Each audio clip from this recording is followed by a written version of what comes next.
اس لیے کہ اس سورت کا نام بتاتا ہے اخلاص. اخلاص کا معنی ہوتا ہے پیور، خالص، بغیر ملاوٹ کا. اخلاص نے کیا کیا؟ سورۃ الاخلاص نے رب اور رب کیا نہیں ہے اس کو فرق کر دیا، گاڈ کیا ہے اور کیا نہیں ہے اس کو ڈیفرینشیٹ کر دیا. اس لیے اخلاص صاف کر دیا، کلیئر کر دیا، پیور کر دیا، کسی بھی قسم کی ملاوٹ باقی نہ کی. رب کون ہے اور کیسا ہے. اخلاص، الاخلاص، سورۃ الاخلاص. خالص کا بولتے ہیں نا، خالص سونا، خالص دودھ ہے نا، مطلب پیور گولڈ، پیور ملک، خالص، ساری گندگیوں سے، برائی سے، کمزوریوں سے پاک، عیب سے پاک. ٹھیک. سورۃ الاخلاص، سورۃ الاخلاص. سورہ اخلاص پڑھنے والوں سے اللہ تعالیٰ جو ہے محبت فرماتا ہے. سورہ اخلاص جو لوگ پڑھتے ہیں اللہ تعالیٰ ان سے محبت فرماتا ہے. مسلم کی روایت ہے، ماں عائشہ رضی اللہ عنہا فرماتی ہے اور کہتی ہے کہ اللہ کے رسول صلی اللہ علیہ وسلم نے ایک شخص کے قیادت میں لشکر بھیجا. مطلب ایک شخص کی قیادت میں، لیڈرشپ میں ایک بٹالین، ایک لشکر جو ہے آپ نے بھیجا. وہ صاحب جب نماز پڑھاتے تو اپنی قرأت میں سورہ اخلاص پر ختم کرتے. مطلب جب بھی نماز پڑھاتے جو ختم کرتے نماز تو اینڈنگ سورہ اخلاص. مطلب اگر ایک سورہ پڑھا تو دوسرا سورہ اخلاص آخر میں ہوتا ہی تھا، اینڈنگ سورہ اخلاص.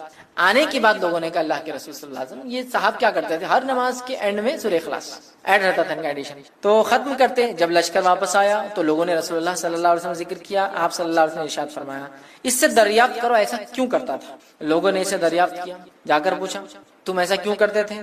تو اس نے جواب دیا یہ سورہ رحمان کی صفت بیان کرتا ہے. یہ سورہ رحمان کے، رب کے اوصاف، کیریکٹرسٹکس بیان کرتا. قل هو اللہ واحد، کہہ دو وہ اللہ ایک ہے، اللہ الصمد، اللہ بے نیاز، لم یلد ولم یولد. ٹھیک ہے، لم یلد ولم یولد، وہ کسی سے پیدا نہیں ہوا اور اس کے کوئی ماں باپ نہیں. مطلب نہ اس نے کسی کو پیدا کیا، نہ وہ کسی سے پیدا ہوا، نہ وہ اس کے کوئی ماں باپ ہے، نہ اس کو بیوی ہے، نہ اس کے کوئی بچے ہیں. ولم یکن لہ کفوا احد، اور اس جیسا دوسرا کوئی نہیں. تو رب رحمان کی صفت یہ سورت بیان کرتی ہے. تو اس شخص نے کہا مجھے چونکہ اس میں رحمان کی صفتیں بیان ہوتی ہیں اس لیے میں اس کو پڑھتا ہوں، لہٰذا میں اسے پڑھتا ہوں اور اس کو پسند بھی کرتا ہوں چونکہ اللہ کی صفتیں ہیں. یہ سن کر رسول اللہ صلی اللہ علیہ وسلم نے فرمایا اسے جا کر بتا دو کہ اللہ تعالیٰ بھی اس سے محبت کرتا ہے. کیونکہ وہ رحمان کی صفتوں کی وجہ سے سورہ اخلاص پڑھتا ہے، اللہ تعالیٰ بھی اس سے جو ہے محبت کرتا ہے. ٹھیک ہے. اسی طرح جو ہے ایک مرتبہ سورہ اخلاص پڑھنے کا ثواب 1/3 قرآن کے پڑھنے کے برابر ہے.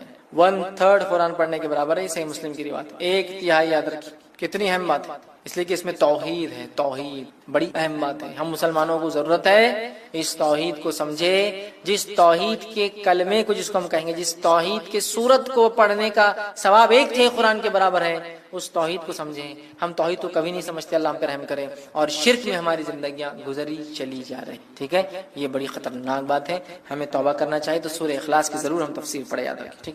اسی طرح سورہ اخلاص سے محبت اور اس کی کثرت سے تلاوت جنت میں جانے کا باعث ہے. اس سے محبت اور کثرت سے اس کی تلاوت جنت میں جانے کا باعث ہے. ابو ہریرہ رضی اللہ عنہ فرماتے ہیں رسول اکرم صلی اللہ علیہ وسلم کے ساتھ میں تھا. آپ صلی اللہ علیہ وسلم نے ایک آدمی کو قل واللہ احد پڑھتے ہوئے سنا تو آپ صلی اللہ علیہ وسلم نے فرمایا اس کے لیے واجب ہو گئی. میں نے عرض کیا کیا واجب ہو گئی؟ تو آپ صلی اللہ علیہ وسلم نے ارشاد فرمایا جنت. سورہ اخلاص پڑھا، آپ نے فرمایا اس کے لیے واجب ہو گئی. میں نے پوچھا کیا واجب ہوگی اس کے لیے؟ تو کہا جنت. تو ابو کیا لگ رہا؟ صرف قل واللہ احد اللہ الصمد لم یلد ولم یولد ولم یکن لہ کفوا احد، جنت میرے واجب ہو گئی. یہ کلمے کے مطابق میری پوری زندگی گزرے مجھ پر جنت. یہ کلمے کے مطابق میری پوری زندگی گزرے اور میری موت اخلاص توحید پر ہی آئے، یہ میرے لیے واجب ہے. اب جنت مجھے. تو آپ سمجھ رہے ہیں کتنی اہم بات ہے. سورہ اخلاص معمولی نہیں یاد رکھیں. اسی طرح جو 10 مرتبہ سورہ اخلاص پڑھنے والے کے لیے جنت میں ایک گھر تعمیر کر دیا جاتا ہے. اب آپ دیکھیے غور سے، یہ پہلی صورت ہے جس میں کوانٹٹی آئی، کتنی بار پڑھنا ہے. باقی کسی میں بھی کوانٹٹی نہیں تھی اب تک. تو آپ جس کو بولیں گے آپ تعداد مت طے کیجیے اب صورت کتنا پڑھنا ہے، بس پڑھتے جائیے. یہاں کوانٹٹی ہے. اگر اس نیت سے 10 بار پڑھی جائے کہ اس سے جو ہے جنت میں گھر چاہیے تو پھر اسی کوانٹٹی فکس ہے، پھر 10 بار ایک ساتھ پڑھنا ہے. آئیے حدیث کے الفاظ. مسند احمد کی روایت ہے. معاذ بن انس رضی اللہ عنہ فرماتے اور کہتے ہیں رسول اللہ صلی اللہ علیہ وسلم فرمایا جس نے قل واللہ احد آخر تک 10 بار پڑھی اس کے لیے اللہ تعالیٰ جنت میں گھر تعمیر کرتے ہیں. جس نے سورہ اخلاص کو 10 بار پڑھا اللہ تعالیٰ اس کے لیے جنت میں ایک گھر تعمیر کرتے ہیں. سمجھ رہا بات کو؟ گھر تعمیر کرتے اللہ تعالیٰ کس شخص کے لیے؟ جو سورہ اخلاص کو 10 بار پڑھتا ہے. یاد رکھیے. تو آپ دیکھیے کتنی بڑی فضیلت ہے کہ 10 ٹائمز کا ریسیٹیشن جنت میں ایک گھر. مذاق نہیں، مذاق نہیں. ٹھیک ہے. اسی طرح شیطان کے وسوسوں سے بچنے کے لیے سورہ اخلاص پڑھ کر بائیں جانب، ٹھیک، بائیں مطلب لیفٹ ہینڈ جو ہے 3 مرتبہ تھوکنا چاہیے. یہ وسوسے جو کنٹینیو آتے ہیں نا، اس کا بھی علاج ہے اس کے اندر. ٹھیک ہے، حدیث کا الفاظ سنیے. جو ہے ابو داؤد کی روایت ہے، جو ہے ابو سلمہ بن عبد الرحمن رضی اللہ عنہ کہتے ہیں کہ رسول اللہ صلی اللہ علیہ وسلم نے فرماتے ہوئے سنا ہے کہ ایک وقت آئے گا لوگ ایک دوسرے سے بہت زیادہ سوال کریں گے، بہت زیادہ سوال کریں گے، حتیٰ کہ ایک کہنے والا کہیں گا اچھا مخلوق کو اللہ نے پیدا فرمایا. ایک آدمی آگے کیا سوال کریں گے؟ اچھا مخلوق کو اللہ نے پیدا کیا تو پھر اللہ کو کس نے پیدا کیا؟ وہ شک ڈال لیں گے. مخلوق کو اللہ نے پیدا کیا تو اللہ کو کس نے پیدا کیا؟ جب لوگ ایسی باتیں کریں گے تو کہنا، جب لوگ ایسی باتیں کریں گے تمہارے سامنے تو تم کیا کہنا؟ اللہ احد اللہ الصمد لم یلد ولم یولد ولم یکن لہ کفوا احد. خطرناک وسوسہ ہے نا، اللہ کو کس نے پیدا کیا. ٹھیک ہے، یہ پڑھ لینا. اللہ ایک ہے، اللہ بے نیاز ہے، اس نے کسی کو نہیں پیدا کیا، اس سے کوئی پیدا نہیں ہوا، اور اس کا ہمسر اس کے برابر کوئی نہیں ہے. پھر 3 مرتبہ بائیں طرف لیفٹ ہینڈ کی طرف تھوک کر شیطان سے اللہ تعالیٰ کی پناہ طلب کرنا. ادھر تھوکنا ہے لیفٹ ہینڈ، اعوذ باللہ من الشیطان الرجیم. یہ پڑھ کر 3 بار تھوک کر شیطان سے اللہ تعالیٰ میں پناہ لینا، اعوذ باللہ من الشیطان الرجیم پڑھنا. نماز میں وسوسے آئے تو اس کا طریقہ الگ ہے. نماز میں وسوسے آئے اعوذ باللہ من الشیطان الرجیم، ادھر تھوکنا ہے لیفٹ ہینڈ. اور اللہ تعالیٰ کی ذات میں وسوسہ ڈال رہا ہے غیر نماز میں تو اللہ احد اللہ الصمد لم یلد ولم یولد ولم یکن لہ کفوا احد، ادھر تھوکنا ہے لیفٹ ہینڈ، تو یہ نکل جاتا ہے. اب ایک چیز چونکہ میں نے بول دیا ہوں تو اب اس کو کچھ نہ کچھ لاجیکل آپ کو کچھ آنسر دیتا ہوں بات سمجھنے کے لیے. اللہ کو کس نے پیدا کیا؟ لوگ سوال کرتے ہیں، بہت سارے ایتھیسٹ وغیرہ ایسے لوگ ہم سے بھی کر سکتے دعوتی فیلڈ میں. اور فجر کی نماز کی اہمیت ہم کو اس لیے بھی سمجھنا ہے کہ جس سماج میں ہم رہتے ہیں اس سماج کی کیفیت اور حالت یہ ہے کہ ہم دن بھر جانوروں کی زندگی گزارتے ہیں اور تھک جاتے ہیں، اور رات میں پھر پوری تھکان کو اتارنے کا اتنا لمبا ہم بس پروسیس ہے کہ وہ رات کی تھکان ہوتی ہے تو رات میں دیر سے سونا، دن بھر کام کر کر کے تھک جانا، رات میں پھر دیر سے سونا اور صبح پھر سوتے رہنا، اور اس کے بعد سورج نکلنے کے بعد پھر اٹھ کر جو اپنے کام کاج کو شروع کرتے ہیں. اور فجر کی نماز کو عموماً یہ دیکھا جاتا ہے، میں کسی پر بھی الزام نہیں لگا رہا ہوں، لیکن عموماً یہ دیکھا جاتا ہے مسجدوں کے حال سے، گھروں کے حال سے، محلوں کے حال سے اس کا بالکل پورا اندازہ ہے کہ اس نماز کو سب سے کم پڑھا جاتا ہے. مطلب نمازیں دیگر جتنی بھی پڑھی جاتی ہے اس میں سب سے کم جس نماز کو پڑھا جاتا ہے وہ فجر ہے، جبکہ اس کو پڑھنا انتہائی ضروری ہے، بے انتہا ضروری ہے. مطلب بہت زیادہ اہمیت کی حامل ہے. ساری نمازیں ہیں لیکن چونکہ یہ نیند کا وقت ہوتا ہے، غفلت میں یہ چیز، یہ نماز عام طور سے دیکھا جاتا ہے چھوٹ جاتی ہے. ہمارے سمجھ میں عموماً فجر کی نماز سب سے کم اور مغرب کی نماز سب سے زیادہ پڑھی جاتی ہے، لیکن اس کا ہرگز معنی نہیں ہے کہ 99% مغرب کی پڑھتے ہیں تو فجر کی 50% مطلب کم زیادہ، ایسا نہیں ہے. اس کی حالت یہ ہے کہ چند فیصد میں کہہ سکتا ہوں وہ فجر کی پڑھتے ہیں تو ایک 20-25-50% مشکل سے مشکل الگ الگ علاقوں میں الگ الگ تعداد، لیکن ہو سکتا ہے مغرب پڑھتے ہوں گے. آپ سمجھ رہے بات؟ تو یہ ہماری حالت ہے، یہ ہماری کیفیت ہے نمازوں کے بارے میں. تو خاص طور سے فجر کی نماز، اور فجر کی نماز اس لیے بھی اہم ہے کہ اگر فجر کی نماز کو ہم پڑھنا شروع کر دیں، یاد رکھیں، تو دیگر ساری نمازیں ہم پر آسان ہو جائیں گی. اس لیے کہ اگر مشکل کے اعتبار سے دیکھا جائے تو سب سے مشکل یہی نماز ہوتی ہے، کیونکہ صبح اٹھنا اور پھر پڑھنا، اور جس سسٹم میں ہم رہتے ہیں، جس طرح کے ہم کام کرتے ہیں، جس طرح کا سسٹم بس شادی بیاہ، راتوں میں جاگنے کا، پڑھائی کرنے کا دنیا میں بن چکا ہے، جس کے نتیجے میں ہوتا ہے کہ اس سب کا خمیازہ جس کو بھگتنا پڑتا ہے وہ ہمارے فرائض ہے، اور خاص طور سے اس میں فجر کی نماز کو اس کا خمیازہ بھگتنا پڑتا ہے. یاد رکھیے، تو ہمارے معاشرے کے اندر یاد رکھیے اس نماز کو بہت کم پڑھا جاتا ہے. یہ نماز بڑی اہم ہے، میں کہوں گا اس کا ہم اہتمام کریں، اس کو ہم پڑھا کریں. یاد رکھیے، اس لیے کہ یہ ایک تو فریضہ ہے، اور اس کے بعد ایک ایسا فریضہ ہے اور ایسے وقت میں اس کو ادا کیا جاتا ہے جو اس کا پابند ہو جاتا ہے، جو اس کا عادی ہو جاتا ہے، اس کے لیے باقی چیزیں، باقی عبادتیں کرنا، باقی نمازیں ادا کرنا بہت آسان ہو جاتا ہے. یاد رکھیے، اس بات کو آپ آزما کے دیکھ لیں کہ جس کے لیے فجر آسان ہوگی اس کے لیے دیگر نمازیں بھی آسان ہو جاتی ہے. اگر یہ مشکل ہو گئی تو پورا دن بھی مشکل ہے، اور باقی نمازیں بڑی مشکل سے انسان ادا کر پاتا ہے. یاد رکھیے، کیونکہ یہ سب سے تکلیف دہ وقت ہوتا ہے انسان کے لیے، اٹھنا، نیند کو وہ کرنا، اور یہ بڑی اہم چیز ہے. یاد رکھیے، اور یہ بڑی اہم چیز ہے. لوگ بار بار جو ہے چیزیں سامنے لاتے ہیں، حالات امت مسلمہ پہ یوں گزر رہے ہیں، دیگر بہت ساری باتیں بہرحال کی جاتی ہے. حالات کے پیش نظر ہم کو یہ تیاری کرنا چاہیے، تعلیم اعتبار سے یہاں تک بڑھنا چاہیے، معاشی اعتبار سے اکنامیکلی یہاں تک ڈیولپمنٹ کرنا چاہیے، اسی طرح جو ہے سیاسی اعتبار سے پولیٹیکلی ہم کو یہاں تک پہنچنا چاہیے، اسی طرح اقتصادیات کے اعتبار سے ہم کو یہاں تک پہنچنا چاہیے تو ہم کامیاب ہو جائیں گے. اور پتہ نہیں دیگر کتنے اس میں چیزیں جس کے بارے میں جس کو وجہ بتائی جاتی ہے ہمارے زوال کی، اور ہم کو وہاں تک پہنچنے کے لیے یہ سب کام کرنا ہے. اور ہم کو حکومت کو، ہم کو قوموں کو، ہم کو زمانے کو یہ بتا رہا ہے کہ ہم قوم جاگی ہوئی قوم ہے، ہم سوتے ہوئے لوگ نہیں ہیں، ہم لوگ اپنے حق کے لیے لڑ سکتے ہیں، ہم بھی فلاں ہیں، ہم بھی کسی زمانے میں حق حاکم تھے، اور یہ ساری باتیں ہیں. لیکن ان تمام چیزوں کے لیے جو بھی آپ سبب، جو بھی وجوہات بتاتے ہیں، میں نے ہمیشہ ہر بار یہ حل دینے کی کوشش کی. یاد رکھیے کہ آپ تمام چیزوں کو ایک طرف جانے دیجیے. اگر خالی مسلمان توحید پر آ جائے، میں نے اس سے پہلے بھی کئی بار کہا آپ نے، لیکن لوگ بولتے ہیں یہ سب چیزیں چھوڑ کر دوسری باتیں کرو، تھوڑے جوشیلے تو مزہ آئیں گا۔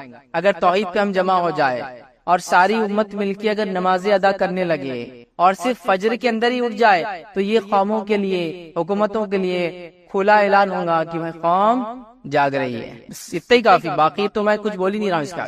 اور جب فجر کی کوئی پابند ہو جائے تو باقی ظہر اثر مغرب عشاء انشاءاللہ وہ کوئی بہت بڑا مسئلہ نہیں ہوتا ہے۔ تو میں تو اتنا ہی سولوشن دے رہا ہوں کہ ہم اتنے جلوس جلائس نکال رہے ہیں نبی کی محبت میں، اولیاء اللہ کی محبت میں، ہمارے اگر حقوق مارے جا رہے تو اس کی خلاف ورزی میں، ہماری جانیں لی جا رہی تو اس کے جواب کے اندر، ہمارا خون بہایا جا رہا ہے تو اس کو ہم جواب دینا چاہتے ہیں، لیکن جو کرنے کا کام ہے اگر وہ کرنے لگی قوم تو میں آپ کو کہہ رہا ہوں نا، ہم کو کوئی دوسرا جواب، کوئی جلوس اور جلائس اور کوئی اپنے حق کے احتجاج کے لیے کچھ کرنے کی ضرورت نہیں ہے۔ قومیں جب ہم کو فجر میں رات کے وقت اٹھ کر نمازوں کو جاتے ہوئے دیکھیں گی تو یہ خود اعلان ہوگا کہ یہ سوتی ہوئی قوم نہیں ہے، اس کو آپ بہلا پھسلا کر کچھ بھی کام کرا نہیں سکتے، یاد رکھیں۔ لیکن یہ حل، یہ سولوشنز کسی کو بھی پسند نہیں، یاد رکھیں۔ ہم کو جوشیلی باتیں چاہیے۔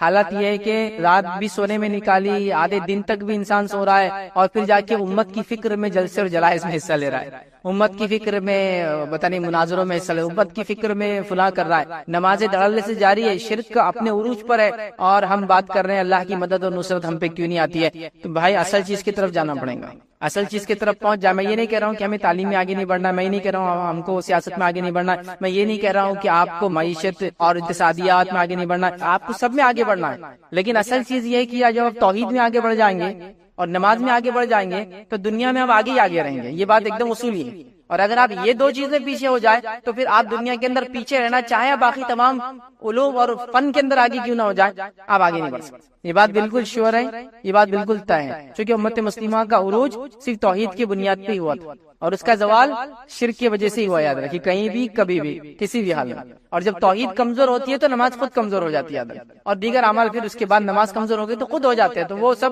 ایک دوسرے سے سب کا تعلق ہے۔ تو ہم چاہ رہے باقی ساری چیزوں کو مضبوط کر لے اور انسان جو ہے اپنی توحید کو مضبوط نہ کرے۔ جیسا ایک انسان سوچے کہ میں کمزور ہوں، مجھے تیز چلنا ہے، مجھے فلاں کرنا ہے، اور وہ پیر چھوڑ کے باقی پورے جسم کو بڑا کر لیتا ہے اپنے کسرت کر کے وغیرہ، کہ پیر اگر نہیں چلیں گے تو اس کا جسم بھی اس کو کام نہیں آنے والا ہے۔ تو اسی طرح کا ہمارا کچھ حال ہے کہ ہم لوگ جو ہے دیگر چیزوں کو دیکھ رہے ہیں، یا پھر ایسا سمجھ لے کہ انسان کے پیر، ہاتھ، پیر ہر چیز سالم ہے اور اس کی عقل مارے جائے تو پھر اس کا پورا جسم بھی اس کا ساتھ نہیں رہتا، چونکہ اس کی عقل پاگل ہے وہ۔ تو ہمارا حال وہی ہے، توحید چھوڑ دی ہے اور باقی ساری چیزوں کو اسٹرانگ کرتے چلے، نمازیں غائب ہے اور ہم باقی تمام چیزیں، بلکہ میں نے تو یہاں جلوس جلائسوں میں ایسے پروگرامز میں جہاں امت کے زوال، امت کے مسائل کی بات ہوتی ہے، دیکھا نمازیں چھوڑ کر آپ اس کو ڈسکشن کر رہے ہیں، بلکہ خود مقررین کا حال یہ ہے جو دانشور اپنے آپ کہہ رہے ہیں نماز کا ہوتا ہے تو جو عوام ہے ان کو جائیے آپ نماز پڑھ کے آئیے، اور وہ اسٹیج پہ بیٹھے تمباکو کھا رہا، کوئی سگریٹ پی رہا ہے اور کوئی مطلب چل رہا ہے بس۔ تو نماز یاد رکھیے بڑی اہم چیز ہے، ہم نماز کی بات آج نہیں کر رہے، ہم نماز میں صرف ایک نماز کی بات کر رہے ہیں اور وہ فجر کی نماز، یاد رکھیے۔ اور یہ بات دنیا اس کی شاہد ہے، دنیا اس کی گواہ ہے، دنیا نے یہ چیز دیکھی، یاد رکھیے۔ جو لوگ سورج کو جگاتے ہیں وہ دنیا میں کچھ کر پاتے ہیں، اور جن کو سورج جگاتا ہے وہ دنیا میں کچھ نہیں کر پاتے، یاد رکھیے۔ مطلب جو لوگ سورج کے نکلنے سے پہلے اٹھ جاتے ہیں انہوں نے دنیا میں تبدیلی لائی، اس کی تاریخ گواہ ہے، اس کی تاریخ گواہ ہے۔ چاہے ہم سے پہلے اللہ نے جس قوم کو چنا ہو، یہود ہو نصارہ ہو، تاریخ اس کی گواہ ہے کہ اللہ نے ان کو عروج دے دیا، سمجھ رہا۔ اور جب جن قوموں کو سورج جگاتا ہے، مطلب دن نکل جاتا ہے، پھر وہ اٹھتے ہیں اس کے سورج کی تپش کی وجہ سے، انہوں نے دنیا میں کچھ نہیں کیا، اس کی تاریخ گواہ ہے، یاد رکھیے۔ آپ اس بات کو سمجھیے، اور یہ میں دینی اعتبار سے بھی کہہ رہا ہوں اور دنیاوی اعتبار سے بھی کہہ رہا ہوں، اس لیے کہ آپ دیکھیے ان قوموں کو جو دینی اعتبار سے بے دین ہے، لیکن اگر وہ صبح جاگنے کی عادی ہے تو وہ کامیاب ہے، صرف صبح جاگنے کی اگر عادی ہے، صحت کے اعتبار سے کامیاب ہے، روزی کے اعتبار سے کامیاب ہے، آپ دیکھیے ان کی زندگیاں، معاملات کے اعتبار سے کامیاب ہے، اس لیے کہ دیکھیے ایک آدمی صبح اٹھتا ہے، جلدی اٹھا، اس نے فجر پڑھا، اس کے اہل خانہ بھی اٹھے، انہوں نے فجر پڑھی، پھر فجر کے بعد آئے، چونکہ جلدی رات میں سونے کا عادی، ظاہر سی بات ہے، پھر وہ صبح آئیں گا تو اس کے آفس جانے تک، اسکول جانے تک، کالج جانے تک، بزنس پوائنٹ پہ جانے تک اس کے پاس کم از کم 9 بجے کے بعد یہ سب چیزیں چالو ہو رہی۔ تو اگر وہ فجر پڑھ رہا ہے 6 بجے تو اس کے بعد 3 گھنٹے جو اپنے اہل خانہ، اپنے بیوی بچوں کے ساتھ گزار سکتا ہے، ان کی تعلیم، ان کی تربیت، ان کو ایجوکیٹ، ان کے ہوم ورک کروا سکتا ہے، اپنے بزنس کی تیاری کر سکتا ہے، آفس جانے سے پہلے میٹنگ کی تیاری کر سکتا ہے، سارے اس کے پاس ٹائم ہے، اس کے بعد وہ آفس پہنچا۔ اب حال یہ ہے کہ انسان گرتے پڑتے 9 بجے کے آفس میں 9:30 بجے پہنچا، منہ سجا ہوا ہے، آنکھیں پھٹی ہوئی ہے، کچھ سمجھ میں نہیں آ رہا، عقل کام نہیں کر رہی، ہاتھ کانپ رہا، پیر کانپ رہے، چائے نہیں پی سکا، ٹوائلٹ برابر نہیں ہوا، دیر سے اٹھنے کی سب نتیجہ، وہاں پہنچا نہیں، یہ نہیں ہوا، وہ نہیں ہوا، پریشان حال، دن بھر پریشان، کیا کیا چیزوں سے لوگ پریشان ہیں ہم دیکھیے خالی، پھر دن بھر اس کا پریشانی میں گزرا، شام ہوئی اور جب آفس چھوٹنے آیا تو اس کو اب دم آ رہا، اس آنکھیں ٹائٹ ہو رہی، خون اس کا اب تیز دوڑا، چونکہ اب اس میں دم جاگ رہا ہے، کہہ کے دم جاگ رہا، اب وہ جاگیں گے رات میں 12 بجے تک۔ پھر رات میں 12 بجے تک پھر سوئیں گا، پھر صبح اس کی زندگی ویسی رہے گی، تو زندگی ناکام ہو جاتی ہے۔ لیکن صبح اٹھنے والوں کی زندگیاں بہت الگ ہوتی ہے، ایک مختلف زندگیاں وہ جیتے ہیں، خاص طور سے فیملی لائف، اسپرچل لائف، آپ دیکھیں گے بزنس لائف اسٹرانگ ہو جاتی ہے ان کی، کیونکہ وہ کسی کام سے پہلے پریپریشن کے لیے ریڈی رہتے ہیں، اور فجر کو چھوڑنے والا کسی کام سے پہلے کوئی تیاری نہیں کر پاتا ہے، اور اللہ کے رسول صلی اللہ علیہ وسلم نے حدیث میں اس کے بارے میں بیان کر دیا، اس لیے میں جب رکھوں گا تو بات رکھوں گا، اس کا دن بیکار ہو جاتا ہے، فجر چھوڑنے کی وجہ سے دن اس کا بیکار ہو جاتا ہے، اس پر اللہ کی لعنت ہوتی ہے، فرشتوں کی لعنت ہوتی ہے نماز چھوڑنے کی وجہ سے، شیطان اس کے کان میں آ کے پیشاب کر کے چلا جاتا ہے، اور کیا کیا اس کے مسائل نہیں ہوتے، وہ جو گرہ باندھتا ہے رات میں ہے نا، وہ 3 گرہ جیسی کی ویسی بند پڑی ہوئی رہتی ہے، تو اس کا پورا دن جو ہے بیکار ہو جاتا ہے۔ تو یہ بڑی اہم چیز ہے، فجر کی نماز بڑی اہم چیز یاد رکھیے۔ ہمارے معاشرے میں صبح کے بالکل ابتدائی حصے کے لیے کئی نام لیتے ہیں، ہم استعمال کرتے ہیں، سحر کا معاملہ ایک دم بالکل جس کو بولیں گے ابھی روشنی نکلنے سے پہلے کا حصہ ہے، اس کے بعد فجر بولا جاتا ہے، صبح بولا جاتا ہے، یا ضحیٰ بولا جاتا ہے، بالکل یہ صبح کی ابتدائی بھی حصہ، کئی الفاظ بہرحال اس کے لیے ادا کیے جاتے ہیں، ٹھیک ہے۔ اب آئیے فجر کا مفہوم کیا ہوتا ہے وہ ہم دیکھتے ہیں۔ تو فجر کا مطلب یاد رکھیے یہ ہے کہ جو پاؤ پھٹتی ہے، مطلب جس کو کہیں گے صبح کا اول وقت جس کے اندر بالکل ہلکی ہلکی سفید روشنی نکلنا شروع ہوتی ہے، اور وہ کیا کرتی ہے، رات کے کالے حصے کو دھکا دینا شروع کرتی ہے۔ اگر آپ لوگ کہیں اونچے علاقے پہ کبھی جائے اور فجر سے پہلے سحر کا آخری وقت کھڑے رہے اور دیکھیں تو آپ کو سمجھ میں آئے گا ایک دم باریک روشنی نکلنا شروع ہوتی ہے نیچے سے، اور وہ ریئل روشنی ہوتی ہے، چونکہ روشنی کی 2 قسم ہوتی ہے، آگے میں رکھوں گا، ٹھیک ہے۔ تو وہ ریئل ہوتی ہے، وہ دھکا دے کے رات کے اندھیرے کو اوپر سرکاتے رہتی ہے دھیرے دھیرے، تو وہ وقت جس کو ہم کہیں فجر کا ہے، تو اس کو ہم کہیں صبح کی سفید سفید دھیرے دھیرے پھیلنے والی روشنی کا نام جو رات کو ختم کرتی ہے اس کو فجر کہتے ہیں، بالکل ابتدا یاد رکھیں۔ تو صبح اٹھ کے ابھی چونکہ ہم لوگ ہر کسی کا علاقہ الگ ہوتا ہے، لیکن اونچے علاقوں میں کبھی آپ رہتے ہیں پہاڑی وغیرہ اور نیچے کی طرف دیکھیں گے تو یہ چیز جس زمین اور آسمان ملتے ہوئے نظر آتے ہیں، وہاں آپ کو یہ چیز دیکھنے کو ضرور نظر آئیں گی، کیسا وہ نکلتا ہے اور کیسا رات ختم ہونا شروع ہوتی ہے اور دن وہاں اندر جو ہے داخل ہونا شروع ہوتا ہے، ٹھیک ہے۔ اب فجر کا صحیح وقت کیا یاد رکھیے، تو فجر کا صحیح وقت یاد رکھیے وہ یہ ہے کہ سحر کا آخری وقت وہ فجر کی ابتدا ہے، مطلب فجر شروع ہو گئی تو سحر ختم کرنا پڑتی ہے آپ کو۔ رمضان میں یہ ہوتا ہے، ہر کوئی رمضان کے روزے، اس کے علاوہ محرم میں روزے رکھتا ہے 2، اس کے علاوہ ذی الحجہ میں روزہ رکھتا ہے، اور ذی الحجہ کے پہلے ابتدائی 9 روزے ویسے رکھنا سنت ہے، نہ بھی ہو تو 1 روزہ تو کم از کم 9 ذی الحجہ کا ہم رکھ ہی لیتے ہیں، شوال کے 6 روزے ملاتے ہیں، ایسا 40 سے 50 روزے ہو ہی جاتے ہیں ایک انسان، ٹھیک۔ تو تب آپ محسوس وہاں ہم کو لگتا ہے یہ چیز ضروری ہے کہ کب سحر ختم ہو رہی، ویسے آج کل تو ایپس وغیرہ آ گئے تو آسانی ہے، لیکن کسی زمانے میں اتنا آسان نہیں تھا۔ تو فجر کا صحیح وقت کیا ہے، جس کو اللہ رب العزت نے سورہ بقرہ سورہ نمبر 2 آیت نمبر 187 میں کہا فرمایا، کلوا واشربوا حتى يتبين لكم الخيط الابيض من الخيط الاسود من الفجر، یہ فجر کا وقت یاد رکھیں، اللہ فرما رہا ہے تم کھاتے پیتے رہو یہاں تک کہ صبح کی سفید دھاگا سیاہ دھاگے سے ظاہر ہو جائے، سیاہ دھاگا مطلب جو رات کی اندھیری ہے اس سے سفید دھاگا ظاہر ہو جائے، مطلب فجر تک۔ تو فجر اگر شروع ہو جاتی ہے تو سحر ختم ہو جاتی ہے، اور جب تک سحر کا ٹائم ہے تو فجر کا ٹائم شروع نہیں ہوتا، یاد رکھیے، ٹھیک ہے۔ تو اس بات کو آپ جان لیں، تو یہ فجر کا ٹائم مطلب سحر کا آخری انتہا، فجر کی ابتدا، یاد رکھیے۔ اسی طرح یاد رکھیے ایک روایت میں نبی اکرم صلی اللہ علیہ وسلم فجر کی 2 قسمیں بتائی، یاد رکھیے، ٹھیک۔ پہلا آپ نے کیا بتا دیکھیں، نبی اکرم صلی اللہ علیہ وسلم نے فرمایا فجر کی 2 قسمیں ہیں، فجر کے 2 ٹائپس یاد رکھیں، جس کو ہم اپنے عام زبان میں بولتے ہیں صبح صادق اور صبح کاذب، یا فجر صادق اور فجر کاذب اس کو بولتے ہیں، اور ریئل فجر اور فیک۔ مطلب پہلے کیا ہوتا ہے، جب وہ سفید روشنی جو ہوتی ہے جو کالی روشنی کو مطلب کالی رات کے اندھیرے کو ختم کرتی ہے، اس سے پہلے کچھ ایک الگ قسم کی روشنی نکلتی ہے، اس کو ٹوائلائٹ بولتے ہیں انگلش کے اندر، روشنی ہوتی ہے لیکن وہ فجر نہیں ہے، وہ صبح صادق نہیں ہوتی، کاذب ہوتی، یاد رکھیے۔ تب تک آپ سیر کر سکتے تب تک، لیکن جب صبح صادق ریئل فجر ہو جاتی ہے تو آپ کو سیر چھوڑ دینا پڑتی ہے۔ تو نبی اکرم صلی اللہ علیہ وسلم کیا فرمایا سنیے، فجر کی 2 قسمیں ہیں، فجر کاذب ہے جس میں نماز فجر کی ادائیگی حرام ہوتی ہے اور سحر کا کھانا درست ہوتا ہے، اور پھر فرمایا فجر صادق ہے جس میں سحر کا کھانا حرام ہوتا ہے اور نماز فجر پڑھنا درست ہوتا ہے، ٹھیک ہے۔ تو یہاں فجر کی 2 قسمیں، لیکن ہم جو فجر سے مراد ہے ہماری وہ جب فجر کا وقت ہو جاتا ہے، اور ہماری یہاں مراد یاد رکھیے فجر سے، فجر کی نماز سے۔ اور اللہ رب العزت نے فجر کی نماز کے تعلق سے قرآن میں قسم بھی کھائی ہے، سورہ فجر کے اندر جو قرآن کا 89 نمبر کا سورہ آیت نمبر 1 میں والفجر کی قسم ہے فجر کی۔ اسی طرح زمانے کی قسم کھائی والعصر، قسم ہے زمانے کے اندر کی، عصر کے وقت، ٹھیک۔ تو یہ فجر کے تعلق سے اس کا معنی اور مفہوم ہے۔ بھائی فجر کی اہمیت کیا ہے، تو فجر کی نماز یاد رکھیے، اس کی بڑی اہمیت یاد رکھیے۔ آئیے ہم دیکھتے کچھ اہمیت، کچھ باتیں اس کے تعلق سے۔ صبح فجر کا وقت بہت ہی برکت والا وقت ہے، یاد رکھیں۔ نبی اکرم صلی اللہ علیہ وسلم کیا فرماتے، سنن ابن ماجہ کی روایت، آپ نے فرمایا، عبداللہ بن عمر رضی اللہ عنہما اس کے راوی فرماتے اور کہتے ہیں، نبی اکرم صلی اللہ علیہ وسلم فرمایا، اے اللہ میری امت کے لیے صبح کے وقت میں برکت عطا فرما، میری امت کے لیے صبح کے وقت، اور صبح شروع ہو جاتی ہے فجر سے، تو میری امت کے لیے ابھی سورج طلوع نہیں ہوا، لیکن یاد رکھیے وہ طلوع ہونے کے بعد تو بالکل بالکل صبح ہو گئی، لیکن فجر سے روشنی شروع ہو جاتی ہے دکھنا یاد رکھیں، تو میری امت کے لیے اس کی صبح کے وقت میں برکت عطا فرما، یہ نبی اکرم صلی اللہ علیہ وسلم کی دعا ہے، یاد رکھیے۔ اور ہمارا معاملہ یہ ہے کہ فجر کے اس میں ہم کو کچھ کرنا ہی نہیں، مطلب برکت والے وقت کو سو جانا ہے۔ محدثین کے اگر آپ واقعات پڑھیں، اگر کبھی رات میں سفر کرتے اور سفر کر کے آتے اور ایسا ہوتا کہ رات بھر جاگنا ہو جاتا یا لمبے وقت تک جاگنا ہوتا رات میں، پھر تھوڑا بہت سو جاتے، پھر اس کے اٹھنے کے بعد فجر پڑھتے، تو یہ فجر کے وقت خاص طور سے سویا نہیں کرتے تھے، وہ کہتے تھے کہ یہ برکت والا وقت ہے، اس کو سونے میں ضائع نہیں کیا، تو خاص جاگتے تھے بیچارے، حالانکہ رات میں بھی جاگے ہوئے لیکن دن میں سوتے نہیں تھے صبح کے وقت، کہ تو یہ برکت والا وقت ہے۔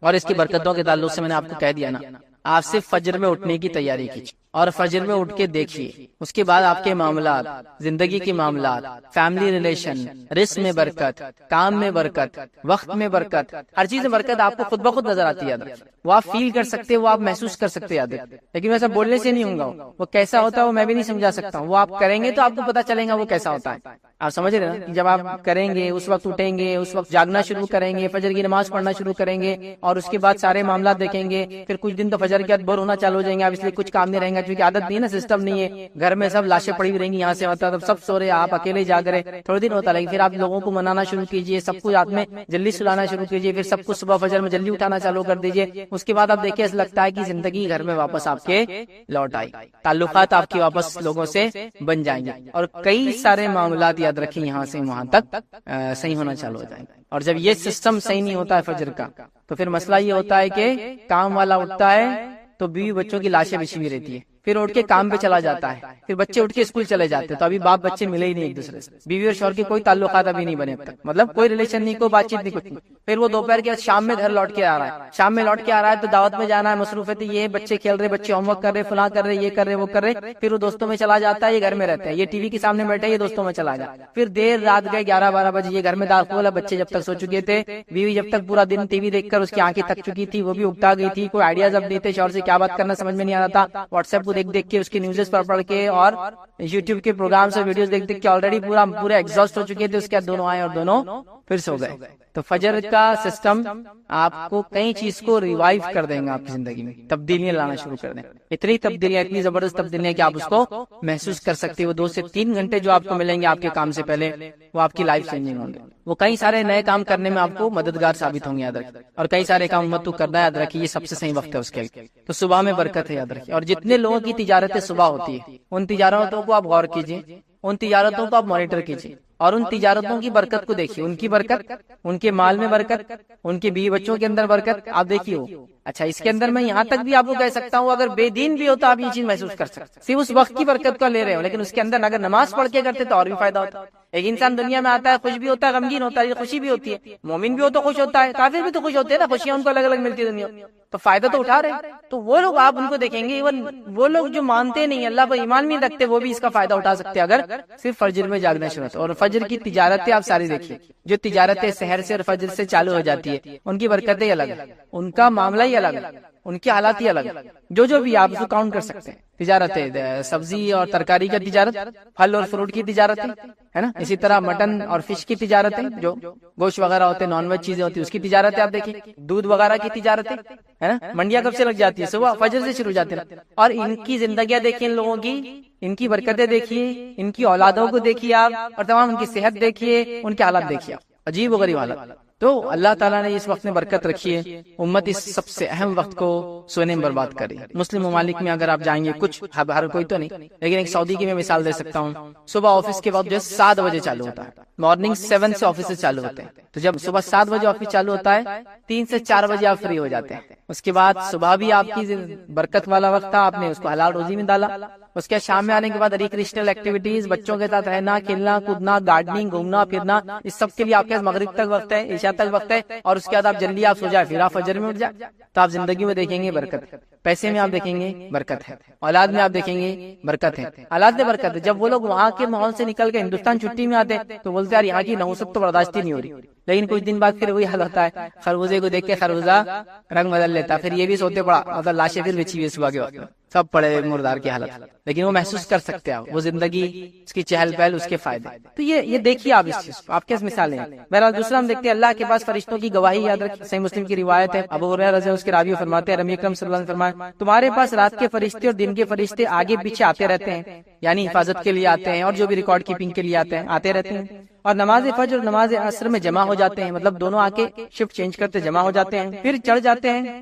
وہ فرشتے جو رات کو تمہارے پاس تھے، تو جو رات میں تمہارے پاس تھے اوپر کی طرف چڑھ جاتے فجر میں، یاد رکھیے۔ اور اللہ ان سے پوچھتا ہے، حالانکہ اس کو خوب معلوم ہے کہ کیا ہوا ہے، تم نے میرے بندوں کو کس حال میں پایا، مطلب وہ کیسے تھے، تو وہ عرض کرتے ہیں اللہ جب ہم نے ان کو چھوڑا تو جب یہ نماز پڑھ رہے تھے، یعنی صبح کی نماز پڑھ رہے تھے، اور جب ان کے پاس گئے تھے تو نماز پڑھ رہے تھے، مطلب فرشتے اثر میں آئے تھے، فجر میں گئے، تو بولتے ہیں جب ہم آئے تھے تب بھی وہ نماز میں تھا، اور جب ہم چھوڑ کر گئے تب بھی نماز میں تھا، کیونکہ اثر میں آتے ہیں، ٹھیک ہے، اور فجر میں چلے جاتے، تو فجر میں نئے آتے جو اثر تک رہتے ہیں، تو جو آنے والے کیا بولتے ہیں جب ہم آئے تھے تو جب یہ نماز پڑھ رہا تھا، اور جب ہم گئے تب بھی نماز ہی پڑھ رہا تھا، حالانکہ اللہ کو یہ چیز معلوم۔ تو فجر اثر کی نماز کی دیکھیے اہمیت اس روایت سے پتہ چلتی ہے، فرشتوں کی گواہی کا وقت ہوتا ہے، اللہ کے پاس ہمارے اعمال لے جاتے ہیں، ہم نماز کی حالت میں ہو تو کتنا فائدہ ہے۔ اسی طرح ہم دیکھتے ہیں روز قیامت کامل نور کا وعدہ ہے ان لوگوں کے لیے جو فجر کی نماز پڑھتے ہیں۔ آئیے سنن ابی داؤد کی روایت ہے، نبی اکرم صلی اللہ علیہ وسلم نے فرمایا کہ خوشخبری دو قیامت کے روز کامل نور کی ان لوگوں کو جو اندھیروں میں مسجد کی طرف چل کر آتے ہیں، خوشخبری دو ان لوگوں کو کامل نور کی روز قیامت ان لوگوں کو جو اندھیرے میں نماز کے لیے مسجد کی طرف آتے ہیں، اور ظاہر سی بات ہے اندھیرے میں نماز کے لیے مسجد جب انسان آتا ہے وہ فجر کا وقت ہوتا ہے اور اندھیرا ہوتا ہے، اور نبی اکرم صلی اللہ علیہ وسلم کے زمانے میں لوگ اندھیرے کے وقت نماز کے لیے جاتے تھے، مطلب فجر بہت اول وقت پڑھتے تھے، اور روایت میں آتا ہے کہ نبی اکرم صلی اللہ علیہ وسلم جب نماز پڑھ کر بھی نکلتے تو اندھیرا ہوتا تھا۔ سمجھ میں آ رہی بات؟ ہمارے پاس کیا ہوتا ہے معلوم آپ کو کہ مسجد میں جاتے بہت سے لوگ اور لائٹیں بند کرتے تھے، میرے نبی اکرم صلی اللہ علیہ وسلم نماز اندھیرے میں پڑھتے تھے، پھر تو تم دن میں 12 بجے اٹھ کے لائٹیں بند کر کے اندھیرے نماز پڑھ لو، اس کا معنی کیا ہے؟ اس کا معنی یہ ہے کہ اس زمانے میں لائٹیں وغیرہ نہیں ہوتی تھی اول وقت میں، تو ہم تو وقت سب سے آخر اختیار کرتے فجر کے لیے، لیکن لائٹ بند کر کے سنت پہ عمل کرنے کا پلان پورا رہتا ہے کہ اندھیرے میں فجر کی نماز ہو رہی۔ کئی وقت دیکھا میں نے کہ فجر کا وقت ختم ہو رہا 15 منٹ بعد، اس سے 15 منٹ یا 10 منٹ پہلے جماعت ہوتی ہے، روشنی اندر آتی ہے تو بولتے لائٹیں بند کر دو، لائٹیں بند کر کے بولے اندھیرے میں نماز پڑھنا، یہ معنی نہیں ہے اس کا کسی بھی حال میں، ٹھیک ہے۔ بہرحال اسی طرح ہم دیکھتے ہیں روز قیامت کامل نور کا وعدہ، اسی طرح فجر کی نماز جو ہے منافقوں پر بھاری ہوتی ہے۔ آئیے نبی اکرم صلی اللہ علیہ وسلم کیا فرمایا، اور ابی بن کعب رضی اللہ عنہ جو اس کے راوی کہتے ہیں، مسند احمد کی روایت ہے، نبی اکرم صلی اللہ علیہ وسلم نے صبح کی نماز پڑھائی اور پھر ہم سے پوچھا فلاں آدمی حاضر ہو، مطلب فلاں آدمی کو بھیجو، لوگوں نے کہا وہ نہیں ہے، پھر آپ نے فرمایا فلاں آدمی کو حاضر کرو میرے پاس، لوگوں نے فرمایا وہ بھی نہیں ہے، بھی مطلب مسجد پہ نہیں موجود تھا فجر کے بعد، پھر آپ صلی اللہ علیہ وسلم فرمایا فلاں آدمی کو میرے پاس بھیجو، لوگوں نے کہا اللہ کے رسول صلی اللہ علیہ وسلم وہ بھی موجود نہیں ہے، نبی اکرم صلی اللہ علیہ وسلم فرمایا بے شک یہ دو نمازیں، مطلب عشاء اور فجر، یہ دو نمازیں منافقوں پر بڑی بوجھل ہوتی ہے، بھاری ہوتی ہے، مشکل ہے ان کے لیے پڑھنا، اگر وہ جان لے کہ ان دو کا جو ثواب کیا ہے تو ان کی ادائیگی وہ ضرور کریں گے، اور اس کی ادائیگی کے لیے آئیں گے اگرچہ ان کو اپنے کمر کے بل گھسیٹ کے کیوں نہ آنا پڑے، یا اپنے کمر کے بل کھسک کے کیوں نہیں آنا پڑے۔ مطلب ایک آدمی جب چل نہیں سکتا تو کیا کرتا ہو، پیروں میں طاقت نہیں رہتی تو اپنے پیر کو اور کمر کو اٹھا کے ہاتھ کے بل آگے ٹیکتا، پھر پیر آگے لے جاتا ہے نا، تو وہ اپنے کمر سے چل کر آنے کی کوشش کریں گے نماز کے لیے۔ تو آپ نے فجر کی آواز دی، 2-3 لوگوں کو لوگوں نے کہا نہیں ہے، تو کہا دو نمازیں بڑی بوجھل ہے منافق کے لیے، فجر اور عشاء، یاد رکھ، ٹھیک ہے۔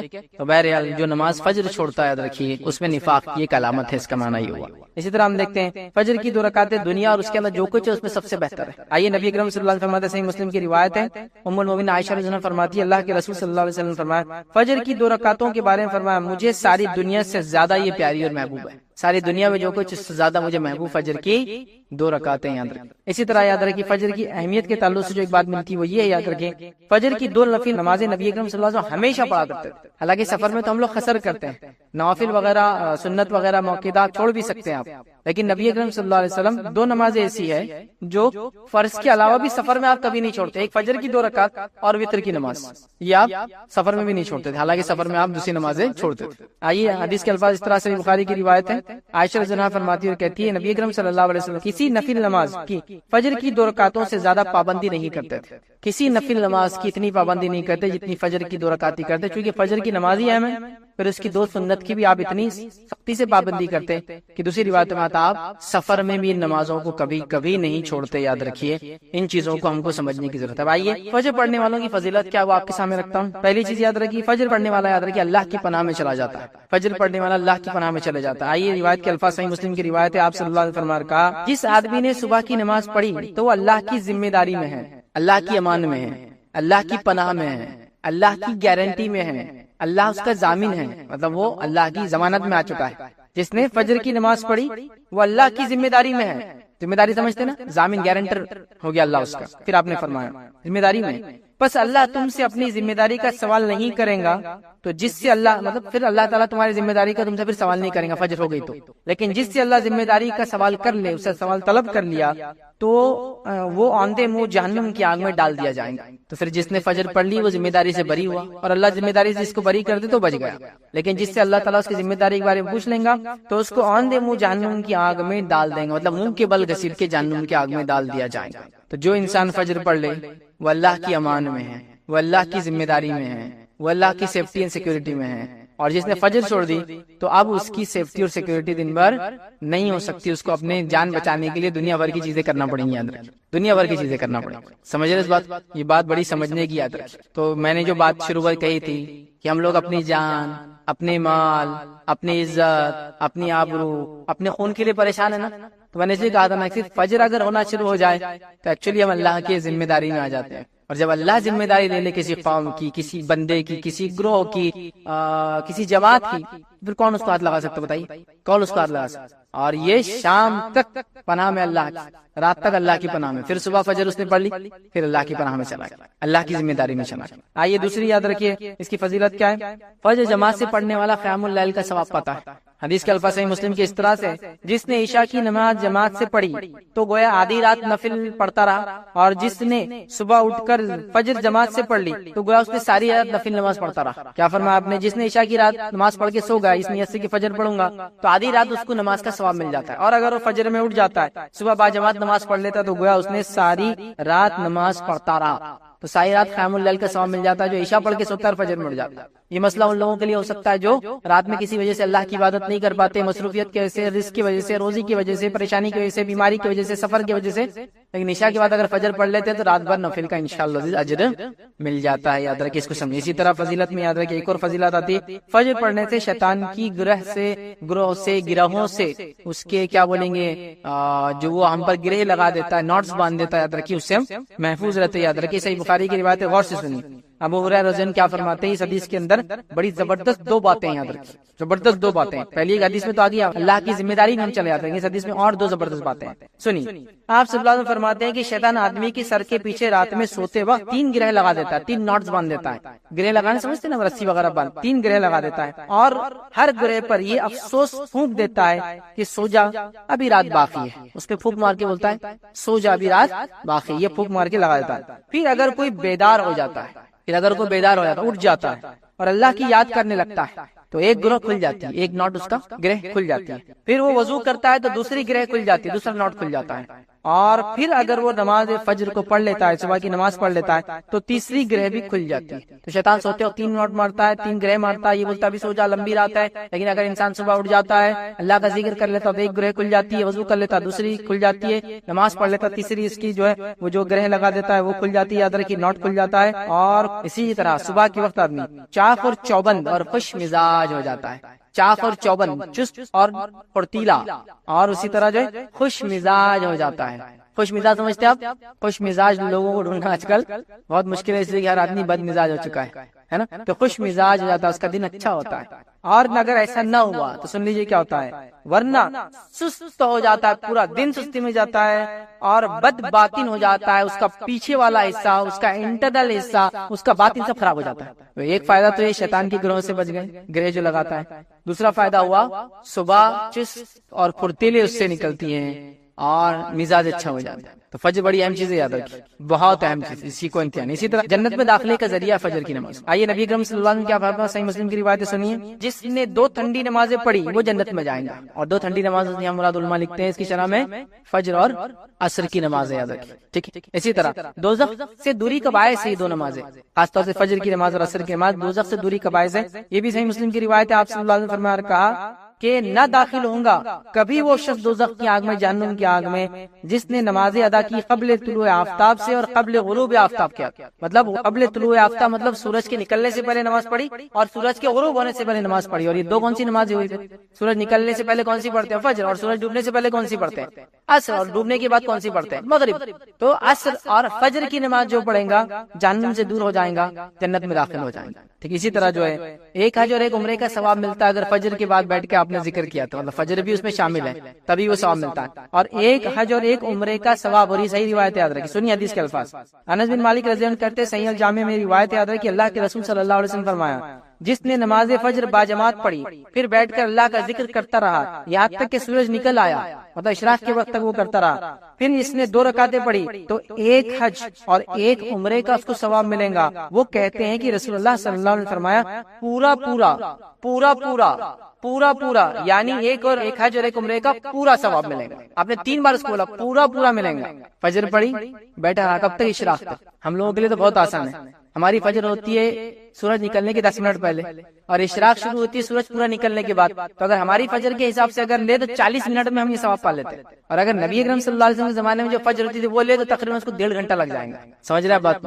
تو اگر اتنا وقت انسان نے 1.5 سے 2 گھنٹہ، ہمارے حساب سے 1 سے سوا گھنٹہ، 40 منٹ جو بھی ہے لگا لے، پورا پورا ایک حج اور ایک عمرے کا ثواب۔ فجر کے بعد دیکھیے خالی ذکر کرنے کا یہ فائدہ ہے۔ فجر خود اپنے آپ میں کتنے انگنت فائدے لیے ہوں گی، تو وہ چیزیں جو بتائی جا رہی، لالچ ہم میں پیدا ہو، خوف ہمیں آئے، ہم عمل کی طرف راغب ہو، ورنہ اس کے تو انگنت اجر اور ثواب ہے جو شاید روز قیامت ہی ہم کو دیکھنے کو ملیں گے۔ چلیے آئیے اسی طرح جو ہے نبی اکرم صلی اللہ علیہ وسلم ایک فائدہ کیا بیان کرتے ہیں، غور سے سنیے اس کو، صحیح بخاری کی روایت ہے، بڑا زبردست فائدہ، اور یہ الٹیمیٹ گول ہے، یا حدیث میں جو بات آ رہی ہے الٹیمیٹ گول ہے میرا اور آپ کو معلوم ہے جہنم میں جو لوگ جائیں گے ان کے لیے سب سے بڑا عذاب کیا ہوگا، اور جنت میں جو لوگ جائیں گے ان کے لیے سب سے بڑی نعمت کیا ہوگی؟ کوئی آدمی بولیں گے جہنم والوں کرے تو جہنم کا عذاب ہی سب سے بڑا عذاب ہے، نہیں۔ اور جنت میں جو جائیں گے وہ جنت کی نعمت ہے سب سے بڑی، ان کے لیے فائدے کی چیز ہے، نہیں۔ جہنمیوں کا سب سے بڑا عذاب یہ ہوگا کہ وہ اپنے بنانے والے رب کو کبھی دیکھ نہیں پائیں گے، یہ ان کے لیے سب سے بڑا عذاب۔ اور جنتیوں کا سب سے بڑا فائدہ یہ ہوگا اور سب سے بڑی نعمت یہ ہوں گی اور سب سے بڑا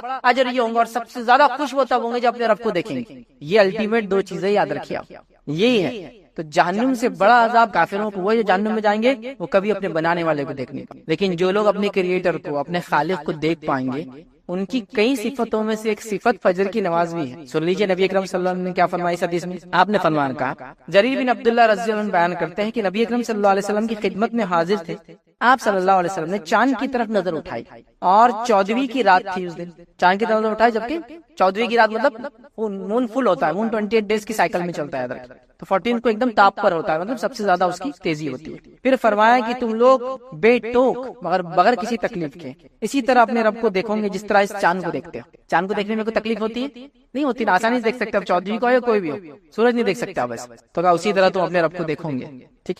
یا یہ فرمایا کہ تمہیں اس کا دیدار میں مطلق شبہ نہ ہوگا، مطلب بالکل کلیئر دیکھ سکتے ہو، کوئی شبہ کی بات نہیں، اس لیے کہ اگر تم سے سورج کے طلوع اور غروب سے پہلے نمازیں پڑھنے میں کوتاہی نہ ہو سکے تو ایسا ضرور کرو، تم اپنے رب کو بالکل دیکھ سکو گے، اس میں کوئی مسئلہ نہیں ہوگا، اور مطلق دیکھو گے، ریئل مطلب صحیح دیکھ سکو گے۔ اگر تم سے یہ ہو سکے تو ضرور یہ کام کرنا کہ سورج نکلنے سے پہلے اور سورج کے ڈوبنے سے پہلے والی نماز میں کبھی کوتاہی مت کرنا۔ اور ہم سب جانتے ہیں سورج نکلنے کے پہلے اور سورج ڈوبنے سے پہلے کون سی نماز ہے، ہم دیکھ چکے، وہ عصر اور فجر کی یاد رکھیں، ٹھیک ہے۔ پھر آپ صلی اللہ علیہ وسلم نے فرمایا وَسَبِّحْ بِحَمْدِ رَبِّكَ قَبْلَ طُلُوعِ الشَّمْسِ وَقَبْلَ غُرُوبِهَا، بس اپنے رب کی حمد و تسبیح پڑھو سورج کے نکلنے اور غروب ہونے سے پہلے، ٹھیک ہے۔ یہ آپ نے کہا اور اس کے بعد جو ہے امام عبداللہ بخاری رحمۃ اللہ کہتے ہیں کہ جو ہے ابن شہاب نے اسماعیل کے واسطے سے جو قیس سے جو ہے وابستہ جو ہے جریر راوی ہے، انہوں نے یہ جو ہے زیادتی سے نقل کیا تھا۔ اس حدیث کے اندر تھوڑے سے الفاظ کے ساتھ ایک الگ اور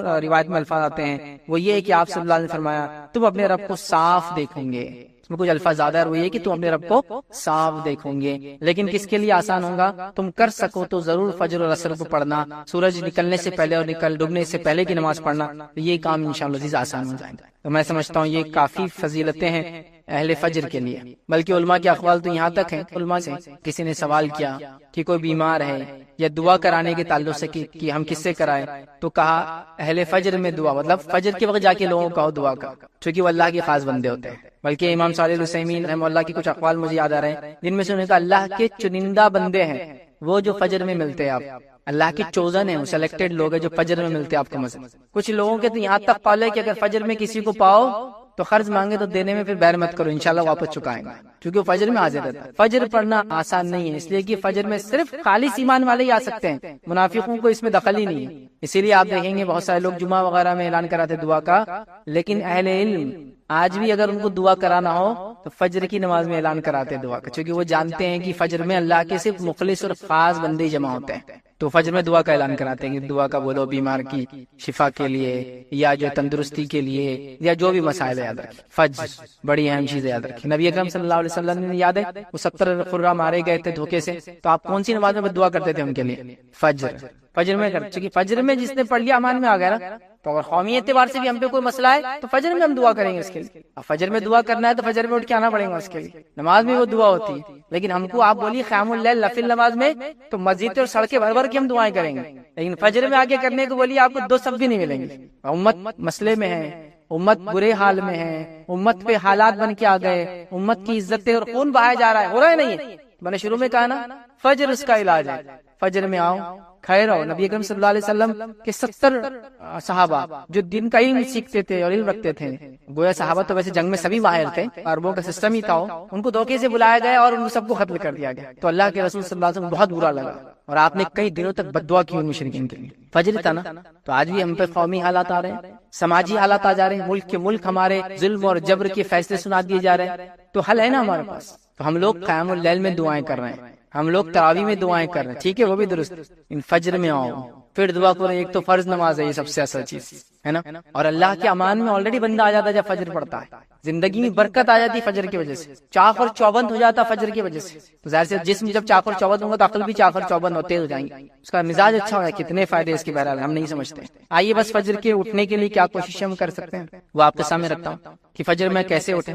یوں تو بہت سارے لوگوں نے الگ الگ مشورے دیے ہیں کہ فجر میں کیسے اٹھا جائے، کیا اس کے لیے کیا جائے، تو اب اس میں سے کچھ باتیں میں آپ کے سامنے رکھ رہا ہوں، کچھ باتیں آپ کے علاقے میں مشہور ہوں گی، کچھ اور بھی باتیں آپ کو کچھ اور لوگ بتائیں گے، ڈیپینڈ ہے کہ کوئی بھی چیز کوئی وہ نہیں ہے کہ بھائی اس کی کیا دلیل ہے قرآن سنت سے، بس یہ مشورے کے طور پر ہے کہ فجر میں اٹھنے کے لیے ہم کیا کر سکتے ہیں۔ ٹھیک، تو آئیے فجر پڑھنے کے لیے ہماری کوشش کیسی ہونی چاہیے۔ تو پہلی چیز، ہم پختہ نیت کے ساتھ رات میں سوئے کہ فجر پڑھنا ہے یا فجر پڑھنا ہے، پختہ نیت کے ساتھ سوئے۔ ہمارا حال کیا ہے، ہم جب سوئے تو ہم کو ایسا یاد ہی نہیں کہ صبح کوئی نماز ہے، سیدھا آفس ہے صبح، کام ہے صبح، اسکول کالج ہے صبح، ارے صبح نماز ہے بھائی، تو پہلے لگتا ہے پختہ ارادہ، عزم، سمجھ رہے آپ، یہ سب سے اہم چیز ہے فجر کے لیے۔ اس کی تیاریوں میں پہلا کام کیا کرنا ہے، پختہ ارادہ، چونکہ ہر عمل سے پہلے انسان کا ارادہ ہوتا ہے، وہ جو ارادہ جتنا پختہ ہوتا ہے اس کے بعد کا عمل اتنا مضبوطی سے کرتا ہے۔ تو پہلا ایک نیت کر کے سوئے کہ فجر میں کو اٹھنا ہے۔ آپ کو بول سکتا ہے یہ تو پھر روز کی نیت ہے، لیکن کبھی اٹھتا نہیں، وہ پکی نیت نہیں، وہ بس ایسی ایک وہ ہے کہ چلو اب مر گئے تو فرشتے آئے تو اس کا بولنے کو نہ کہ فجر کے ارادے سے تھا، وہ نہیں چلتا۔ نیت جب ہم بول رہے ہیں تو اس کے پیچھے اعمال بھی لگے ہوئے ہوں گے، تو پختہ ارادے کے ساتھ سوئے کہ پختہ نیت کے ساتھ سوئے کہ فجر میں اٹھنا ہے۔ دوسرا، کوشش کریں اگر آپ بہت زیادہ کام کرتے ہیں جس سے آپ تھک جاتے ہیں اور رات میں نیند بہت زیادہ آتی ہے تو قیلولہ کا سسٹم رکھیں آپ، مطلب دوپہر میں تھوڑا سا آرام کریں۔ دوپہر میں تھوڑا آرام کیا کرتا ہے، آپ کو ایک ریفریش کر دیتا ہے، پھر سے آپ کی اس کے اندر توانائی، جوش اور طاقت لاتا ہے، جس کی وجہ سے ہوتا ہے کہ آپ ایک بریک لے رہے ہیں، مطلب آپ پورا کنٹینیوس کام کے بدلے ایک بریک کے ساتھ کام کر رہے ہیں، سمجھا؟ جس سے ہوتا یہ کہ آپ نے صبح سے آدھے دن تک کام کیا، پھر بریک لے لیا، پھر وہاں سے کیا تو آدھے دن کا کام ہی ہوتا ہے، لیکن پورا دن کر کے آپ سوئیں گے تو تھکان زیادہ ہوتی ہے۔ تو قیلولہ کا بھی سسٹم آپ اس میں اڈاپٹ کر سکتے ہیں، خاص طور سے شدید گرمی کے اگر دن ہو. سردی میں تو زیادہ مسئلہ نہیں ہوتا، گرمی وغیرہ ہو، اور عرب میں یہ بہت ہوتی گرمی، یاد رکھیے سال بھر ہی ہوتی ہے تقریباً. تو بہرحال قیلولہ کا ایک سسٹم ہو سکتا ہے جس سے آپ کے دن کی تھکان کچھ حصہ بانٹ دیتے ہیں، اس کو ختم کرنا. تیسری چیز کیا ہو سکتی ہے، رات میں جلدی سویا. رات میں جلدی سوئے ایک دم نارمل بات ہے، اس کے لیے بہت زیادہ ڈسکشن کی ضرورت نہیں کہ جلدی سوئیں گا تو جلدی اٹھ سکتا ہے. سمجھ رہے ہیں بات کو؟ تو رات میں جلدی سونے کا آپ پلاننگ کریں، جلدی سونے کی کوشش کریں. نبی اکرم صلی اللہ علیہ وسلم یاد رکھیں عشاء کے بعد خاموخواہ بات کرنا یا جاگنا پسند نہیں کرتے تھے. تو کتنا اچھا اصول ہے. عشاء کتنے بجے ہوتی ہے آپ کے علاقے میں؟ آپ دیکھ لیں 8:15 8:30، اور یہ تو سردی گرمی کے حساب سے بدلتا ہے معاملہ، یاد رکھیں، ہے نا. تو عشاء کے بعد اگر آپ سو جاتے، میں آپ کو دعوے سے بول رہا ہوں کہ آپ فجر میں اٹھ جائیں گے. سردی کے دنوں میں اگر راتیں جو ہے بڑی ہے، گرمی کے دنوں میں راتیں چھوٹی ہوتی ہے، یاد رکھیں. تو آپ جلدی سونے کی کوشش کریں، ایک ٹائم بنا لو. اور ایک انسان کو ایوریج 6 گھنٹے سے لے کر 8 گھنٹے تک نیند چاہیے، یاد رکھیں. اور اس سے زیادہ اگر انسان نیند لینے کا عادی ہو جائے تو پھر آپ جتنا سونا چاہے سو سکتے، چونکہ باڈی کو اتنی عادت ہوتی چلی جاتی، کام کم ہوتا ہے اور آرام زیادہ کرنے کی عادت ہو جاتی ہے. یہ تو ڈیپینڈ ہے، بٹ انہوں نے ایوریج ایک انسان کو 6 گھنٹے سے 8 گھنٹے کی نیند کافی ہو جاتی ہے. تو رات کا معاملہ یاد رکھیں ہر جگہ الگ ہوتا ہے. تو آپ کوشش کریں کہ اس اعتبار سے اپنے آپ کو ایڈجسٹ کر لیں. گرمیوں کا آپ لے لیں تو راتیں جو ہے دیر سے ہوتی ہے، یاد رکھیں، اور دن جلدی ہوتا ہے. سردیوں کا آپ لے لیں تو راتیں جلدی ہوتی ہے اور دن جو ہے دیر سے نکلتا ہے. اور صحابہ اور اسلاف کے کئی واقعات میں جانتا ہوں کہ جب سردی کے دن آتے تو بہت خوش ہوتے تھے، اس سے کہ وہ راتیں لمبی ہوں گی تو رات میں عبادت زیادہ کر سکیں. تو جلدی اٹھ کے تہجد کا بھی اہتمام، راتوں کی عبادت بھی کرتے اور پھر فجر پڑھا کرتے. ہم لوگ بھی اگر ایک سائیکل بنا لینا، کوشش کرنے والوں کے لیے سب چیزیں آسان ہیں، اور کوشش نہ کرنے والوں کے لیے سب چیزیں مشکل ہے، یاد رکھیں، یہ بات یاد رکھیں آپ. تو جلدی سونے کا سسٹم کریں. اسی طرح جو ہے کسی قریبی دوست یا رشتہ دار کی مدد لیں. میں اٹھ نہیں پا رہا ہوں تو دوست کو بولے بھائی مجھے اٹھا دینا، بیوی کو بول دے، والد کو بول دے، بھائی کو بول دے، کوئی بھی گھر میں ہوتے ہیں رشتہ دار، ان سے مدد لے کہ بھائی میرے کو اٹھا دو. کسی کو بولے دستک دیتے چل جاؤ ہمارے گھر پہ صبح، کچھ بھی ہو سکتا ہے، دیکھیں طریقہ وہ کر سکتے ہیں. اسی طرح جو ہے الارم وغیرہ آپ لگا سکتے ہیں. آج کل تو کافی آسان ہینڈ سیٹس میں الارم ہوتے ہیں، الارم وغیرہ لگا سکتے ہیں. اس میں بھی الارم کوشش کرے کہ اپنے سے دور رکھیں. دور رکھنے کا فائدہ یہ ہے کہ جب بجے گا تو آپ کو جا کر بندی کرنا پڑے گا، خود تو اٹھ جائیں گے اسی بہانے. حالات یہ ہے کہ نیت تو ہے ہی نہیں، الارم لگا بھی دیے تو کیا ہو رہا ہے، دوسرے کو آ کے بازو کی کمرے والا بند کر کے جا رہا، کیونکہ اس کی نیند خراب ہو رہی ہے، رات تو اٹھنے کا نام ہی نہیں لے رہے. یہاں ہو رہا ہے ایسا اس طرح سے. تو ایسا بھی نہیں کہ بھائی اس کی زندگی اجیرن کر دے رہے اپنے فجر کے چکر میں، لیکن انسان کا ارادہ ہو تو یہ تمام چیزیں فائدے مند ہوتی ہے، یاد رکھیں. تو الارم وغیرہ لگائیں. اسی طرح جو ہے ایک ترکیب جو لوگ بتاتے ہیں، لیکن یہ کس کا آدمی کے لیے کتنی ثابت ہے، پانی تھوڑا سا زیادہ پی کے انسان رات میں سوئے. یہ کتنا فائدے مند ہے کس کے لیے میں نہیں جانتا ہوں، لیکن یہ بھی فائدے مند چیز ہے کہ انسان کو پتا ہو کہ رات میں سوتا تو اتنا پانی اگر پی لے تو اس کو اتنی دیر کے اندر پیشاب آ ہی جاتا ہے.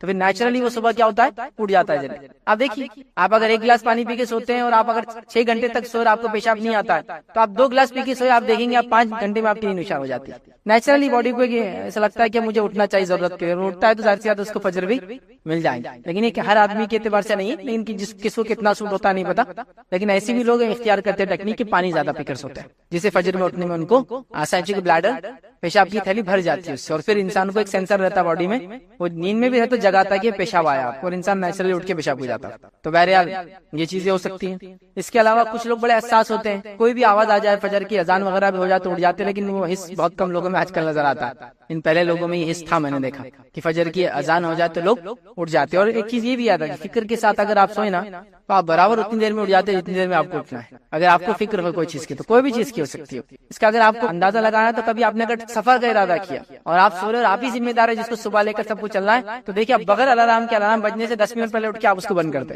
10 منٹ پہلے اٹھ کے آپ اس کو بند کرتے کہ ابھی جانا ہے، اور آپ ہی ذمہ دار ہے. اور اگر کوئی یہ بولے کہ میں اٹھا دوں گا، میں ذمہ دار ہوں، تو آپ دیکھیے پھر آپ نہیں اٹھتے ہیں. تو پتا چلا باڈی میں بھی ایک سسٹم ہوتا ہے، ایک سسٹم ہوتا ہے. یہ چیز ابھی سمجھ میں نہیں آئیں گے، لیکن اگر آپ کے گھر میں بوڑھے لوگ ہو، آس پڑوس میں، ان کو پوچھیے کبھی انہوں نے تہجد کے لیے الارم لگایا کیا. برابر شہر میں اٹھتے ہیں، نمازیں وغیرہ پڑھتے ہیں، برابر ان کو پتا ہے کہ فجر کی اذان ہونے والی ہے. باڈی کا ایک سسٹم ہوتا ہے، یہ فکر کے نتیجے میں ہوتا ہے. آپ کو جس چیز کی فکر ہوتی ہے نا، تو اس کے بارے میں آپ کو پہلے سے ایسے حالات بن جاتے ہیں کہ آپ کو اندر سے اشارے ہوتے رہتے ہیں کہ اب وہ ہو رہا ہے. یہاں تک کہ نیند میں بھی آپ وہ چیز کو محسوس کر سکتے ہیں کہ آدمی، اس کو اگر آپ کو دیکھنا ہے تو جو لوگ گارڈز ہوتے تھے، آج کل تو نہیں ہوتے لیکن پہلے گارڈز ہوتے تھے بادشاہ وغیرہ کے، تو ان کی حالات اور کیفیت یہ تھی کہ بیٹھے بیٹھے سوتے تھے، اور اس میں بھی ان کو پتا تھا کوئی ہلچل ہوئی تو اٹھ جاتے تھے. اتنے چاخر چوبند ہوتے تھے پرسنل گارڈ جو بادشاہ کی. جب یہ ایسے ہی نہیں تھا الارم بج جائے گا، یہ ریز رہیں گی تو کوئی اندر پاس کرا ٹریس پاس تو آواز ہو جائیں گی، نہیں تھا. تو گارڈ ایسے ہوتے تھے کہ وہ اگر سو بھی رہے تو ہاتھ میں تلوار ہوں گی اور ذرا سی آواز پر اٹھ کر کھڑے ہو جائیں گے. سمجھ، اس کو ایک عام زبان میں بولتے ہیں ایک آنکھ کھلی رکھ کر سونا. ایسے لوگ ہوتے تھے بھائی. ایسے ناممکنات میں سے نہیں ہے. آپ دیکھیے اپنے اطراف میں آپ کو ملیں گے, آپ کے گھر وغیرہ میں آپ کے بوڑھے کوئی ہوں گے رشتے دار, تو ان کو پتا جو الارم کے سسٹم نہیں تھے, گھڑیاں نہیں تھی, تو کیسے اٹھے لوگ؟ ایسے ہی اٹھتے تھے بھائی. یہ فکر ہوتی تھی فجر میں سے پہلے اٹھنا ہے, روزے ہے کل سے, رمضان چل رہا تھا, آپ دیکھیے برابر ان کی نیند کھل جاتی 3 بجے, اگر شہر کا وقت 4 بجے ختم ہو رہا تھا. آپ بولیے کیسے اٹھتے اور ایسے ایگزیکٹ, وہ ایک اندر سے فکر رہتی انسان کو, یہ کیسے ہوتا, وہ سسٹم کیسے جمتا, باڈی کیسے اڈاپٹ کرتی ہے مجھے نہیں پتا, لیکن ایسا انسانوں کے ساتھ ہوتا ہے اور انسانوں نے ایسا کیا. تاریخ اسی گواہ ہے, ہم نے خود دیکھا ایسے لوگ. ٹھیک ہے, تو اس کا آپ کر سکتے ہیں. اسی طرح کوشش کریں نماز سے تھوڑی دیر پہلے اٹھے, 10-15 منٹ پہلے, تاکہ آپ فارغ ہو جائے پیشاب وغیرہ سے, آرام سے مسجد جا سکیں. اسی طرح جو ہے یہ بھی آپ کر سکتے ہیں کہ اگر آپ سے نماز فجر ہو تو اپنے آپ کو آپ کچھ کبھی انعام دے سکتے ہیں, یہ معنی میں کہ آج اچھا ہوا, خوشی ہوتی انسان. اور نہ ہو تو کچھ نہ کچھ ایسا کرے کہ بھائی میرے لیے ایک پینالٹی پنشمنٹ آج یہ رہیں گی کہ میں یہ کام زیادہ کروں گا, اس لیے کہ میں نے آج فجر نہیں پڑھی. سمجھیں گے ایسا فجر نہیں ہوئی آج میرے سے, تو میں کوشش کروں گا کہ اب نفل تو بھی زیادہ پڑھوں تھوڑی سی میں دن میں. سمجھ رہا کیوں, تو میں نے غلطی کی فجر میں نہیں اٹھا, آج فجر ہوئی تو میں اپنے آپ کو کچھ انعام بھی دوں گا. اتنا یہ سینس کی بجائے کچھ ہوئی کہ میں نے آج فجر پڑھی, تو ایسا ایک جذبہ اگر جگائے کہ آج فجر ہی دیکھو کتنا مجھے اچھا لگ رہا ہے, آج نہیں ہوئی تو میں 2-4 نفل زیادہ پڑھوں گا آج, اس لیے کہ آج فجر میرے سے نہیں ہوئی. تو انسانوں کو چیزوں کی پھر عادت ہوتی ہے, یاد رکھیں. تو بہرحال یہ کچھ ٹپس تھے جو بہرحال شاید فائدے مند ہو جائے, لیکن کوشش ہم کو یہ کرنا ہے کہ ہم کو اہل فجر میں شامل ہونا ہے, فجر کی ادا کرنے والے لوگوں میں شامل ہونا ہے, اس کا پکا ارادہ کرنا ہے, اس کے لیے کوششیں کرنا ہے. آپ کوشش کریں گے تو کوئی چیز